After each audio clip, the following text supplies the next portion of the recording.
Hey everybody, just testing. I have an interview tomorrow. Just trying to figure out how to do this live streaming with a guest, and I think I can only do it with a phone.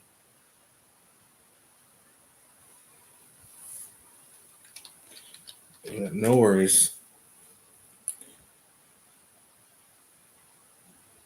I'll probably just do it with a Zoom link, just like my last interview. But just testing this out to see if there's an option here. Thanks for joining, though.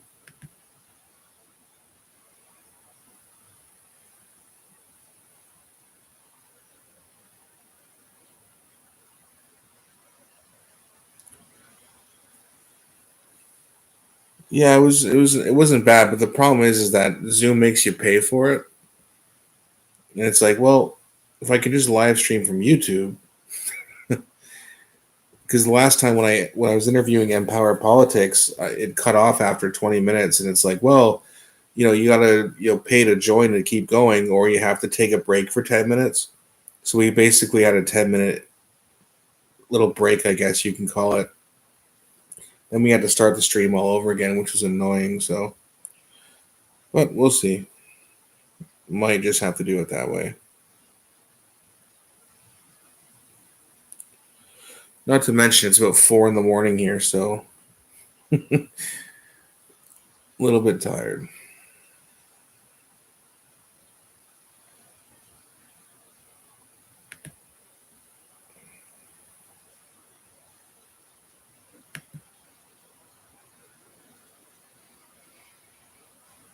Could you do a halftime? Yeah. Well, we pretty much had to after about 20 minutes.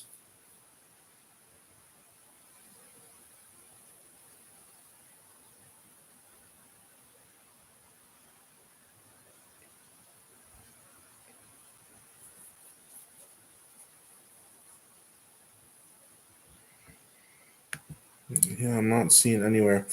All right. Well, either way, I have an interview with Anita Krishna tomorrow. So she's a very interesting person. She got actually fired from Global News for her views on COVID. So I can't wait to have a conversation with her. She's also been on the Jimmy Dore show. I don't know if you guys are fans of his, but I'm a big fan of his. So I've seen her on there a few times. So anyway, it'll be released sometime tomorrow evening, hopefully before the playoff games start tomorrow.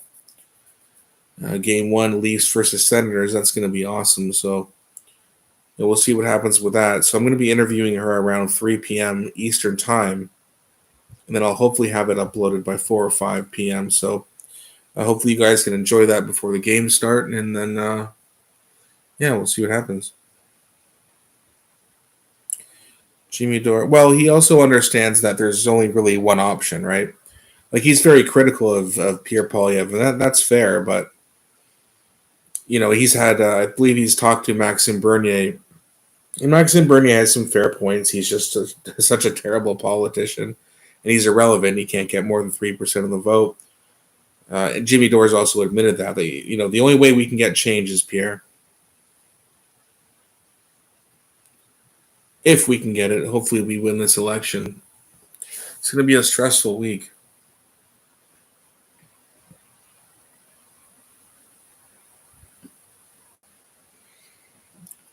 Yeah, for sure. It's good that we have a lot of politicians who have different views, but to be fair to Maxime's point, he is more conservative than Pierre, but Pierre is also smart enough to realize that if he went full conservative, it wouldn't fly very well, right? I mean, Maxime Bernier is a populist conservative, and neither ideologies, unfortunately, are that popular in this country. So Pierre Polyev, Viva Frei actually made a good point saying that Pierre Polyev's a fair weather politician, and that's true. He can't go too far. He's got to make sure he doesn't seem like Trump. He's got to make sure he supports things that Canadians are popular with, even if they're not conservative.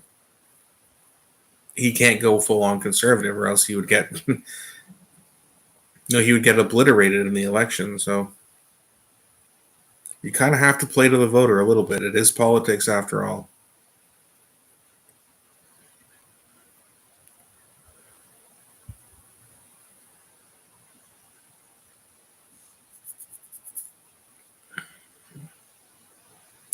All All right. So yeah, it comes down to Paul. All right. Well, thanks, Nicole. And thanks, John. I didn't expect anyone to join, but I really appreciate you guys. I was just doing a little test here to see if I can do this for my PC. But either way, check out the Anita Krishna live tomorrow. Well, I guess it won't be live, but it'll be posted tomorrow. Jimmy Dore's not a conservative. No, he's not. He's a left wing populist. Max Bernier has really lost my respect. That's fair. He's lost mine too. I think he's a weak politician. I think he's a coward, and I think that what he's doing right now is hurting the political landscape. His voters should really vote conservative just to keep the liberals out. Spends all his time criticizing. Yep, I agree. And never well, he does criticize the liberals quite a bit. He just compares the liberals and Pierre Polyev as if they're one and the same, which I disagree with. And yes, he has absolutely lied about Pierre Polyev. That is true. And Maxime Bernier is pathetic. You almost need like someone who's kind of in between Max and Pierre, or else that kind of ideology is never gonna take flight in this country.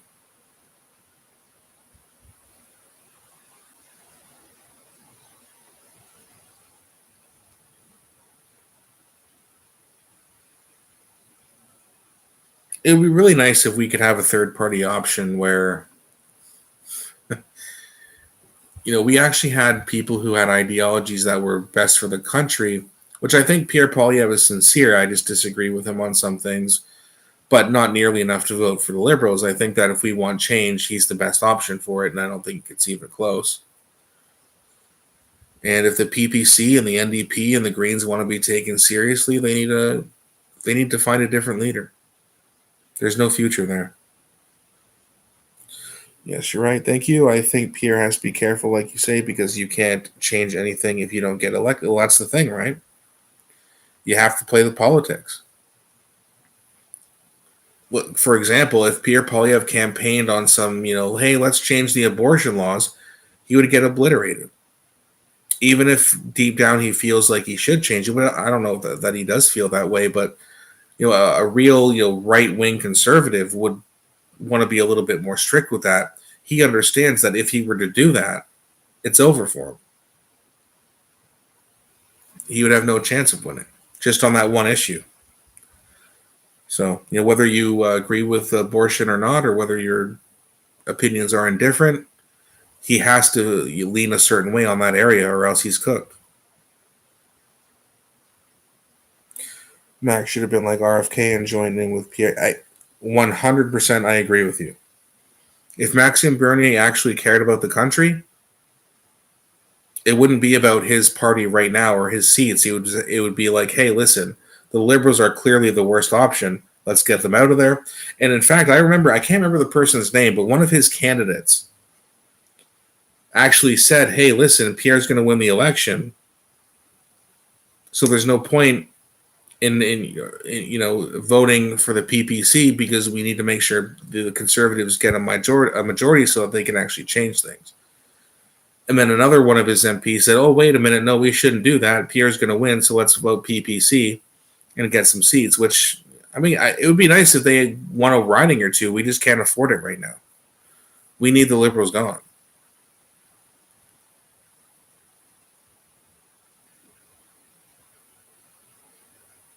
Hmm. What do you think about Maxime Bernier being included in the debates? Do you think he should have been included?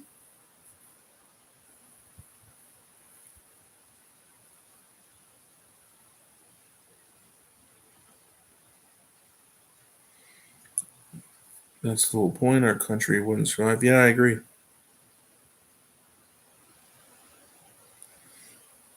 Yeah, I wonder about that because it's like on one hand he's so irrelevant, and you also have four other parties who are already included. That's You're already splitting a lot of talking time. Plus, the Greens weren't even invited. But then again, the Greens were all excited when the PPC wasn't invited, so I guess they got a taste of their own medicine, right? But sharing, screen time with six different leaders, you're not going to have enough time within an hour or two to hear all their points. So maybe I don't know. It's a tough one.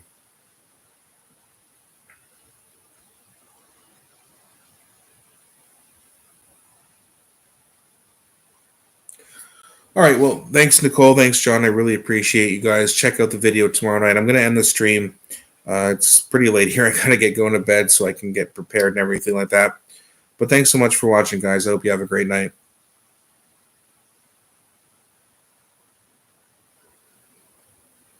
No problem, guys. Take care.